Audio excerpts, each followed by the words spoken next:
তোমরা তোমাদের মালিকের পক্ষ থেকে ক্ষমা পাওয়ার কাজে প্রতিযোগিতা করো, আর সেই জান্নাতের জন্যও প্রতিযোগিতা করো যার প্রশস্ততা আকাশ ও পৃথিবী সমান। আর এই বিশাল জান্নাত প্রস্তুত করে রাখা হয়েছে সেসব ভাগ্যবান লোকদের জন্য যারা আল্লাহকে ভয় করে, সচ্ছল হোক কিংবা অসচ্ছল, সর্বাবস্থায় যারা আল্লাহর পথে নিজেদের ধন সম্পদ ব্যয় করে, যারা নিজেদের ক্রোধ সংবরণ করে এবং মানুষের অপরাধ সমূহ যারা ক্ষমা করে দেয়। আসলে ভালো মানুষদের আল্লাহ তাআলা হামেশাই ভালোবাসেন। ভালো মানুষ হচ্ছে তারা যারা কখনো কোনো অশ্লীল কাজ করে ফেললে কিংবা এর দ্বারা নিজেদের উপর নিজেরা জুলুম করে বসলে সাথে সাথেই আল্লাহকে স্মরণ করে এবং গুনাহের জন্য আল্লাহর ক্ষমা প্রার্থনা করে। কেননা আল্লাহ তাআলা ছাড়া আর কে আছে যে তাদের গুনাহ মাফ করে দিতে পারে? তদুপরি এরা জেনে বুঝে নিজেদের গুনার উপর অটল হয়েও বসে থাকে না।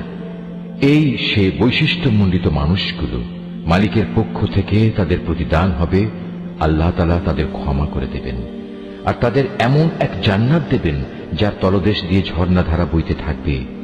এই জান্নাতে নেককার লোকেরা অনন্তকাল ধরে অবস্থান করবে। সৎ কর্মশীল ব্যক্তিদের জন্য আল্লাহর পক্ষ থেকে কত সুন্দর প্রতিদানের ব্যবস্থা রাখা হয়েছে। তোমাদের আগেও বহু জাতির বহু উদাহরণ ছিল যা এখন অতীত হয়ে গেছে।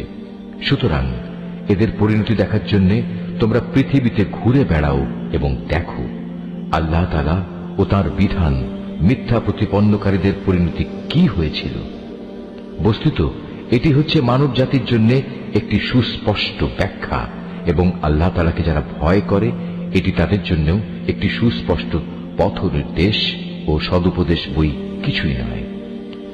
তোমরা হতোদ্যম হও না, চিন্তিত হও না। তোমরা যদি সত্যিকার অর্থে ঈমানদার হও তাহলে তোমরাই বিজয়ী হবে।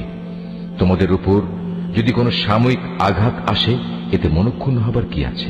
এ ধরনের আঘাত তো তাদের উপরও এসেছে, আর এভাবে